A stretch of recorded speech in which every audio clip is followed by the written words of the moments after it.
کیا کوئی سوچ سکتا ہے کہ معصوم سا نظر آنے والا یہ ننھا سا بے ضرر جانور خرگوش کسی ملک کے 70% رقبے پر قابض ہو کر اس کے لیے درد سر بن سکتا ہے؟ کہانی کچھ یوں ہے کہ آسٹریلیا میں پہلے خرگوش نہیں پائے جاتے تھے، یہ قدرت کا ایک راز تھا۔ پھر ایک شخص کے ذہن میں خیال آیا کہ کیوں نہ قدرت کی اس پہیلی کو تھوڑا سالو کیا جائے۔ چنانچہ 1859 میں تھامس آسٹن نامی ایک شخص انگلینڈ سے 24 خرگوش لے کر آسٹریلیا آ گیا۔ چونکہ اس علاقے کی ساخت ایسی تھی، قدرتی طور پر خرگوشوں کا کوئی دشمن جانور اور ان کی افزائش نسل کو روکنے والا کوئی بھی وائرس آسٹریلیا میں موجود نہیں تھا۔ چنانچہ ان کی تعداد میں اس طرح اضافہ ہوا کہ کچھ ہی دیر کے اندر ان کی تعداد لاکھوں میں پہنچ گئی اور انہوں نے کسان کی ناک میں دم کر دیا، تمام کی تمام اجناس کی فصلیں تباہ کر دی، تمام ان کے پودے تباہ کر دیے، یہاں تک کہ انہوں نے بڑی خاردار باڑیں لگانا شروع کر دی، زہر کا استعمال کی، لیکن ان کی افزائش نسل کو کنٹرول کرنے میں ناکام رہے۔ پھر حکومتی لیول پر حکومت نے ایک وائرس چھوڑا جس سے خرگوش کو ختم کیا جائے، لیکن 95% خرگوش مر گئے۔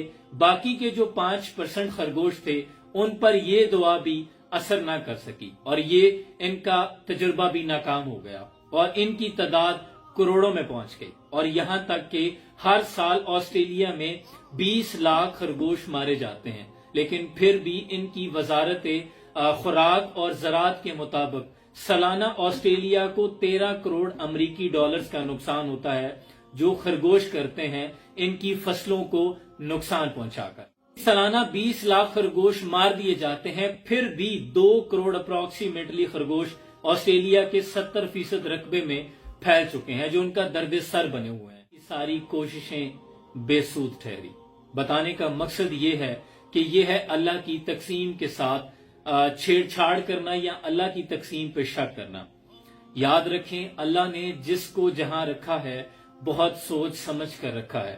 بہت سی ایسی چیزیں ہیں ہماری زندگی میں بھی جو دوسرے کے پاس ہیں، ہمارے پاس موجود نہیں، تو اللہ کی تقسیم پر شاکر رہا کریں۔ ہو سکتا ہے وہ چیز ہمارے پاس ہوتی تو ہمارے لیے کتنی نقصان دہ ثابت ہوتی، یہ ہم نہیں سوچ سکتے۔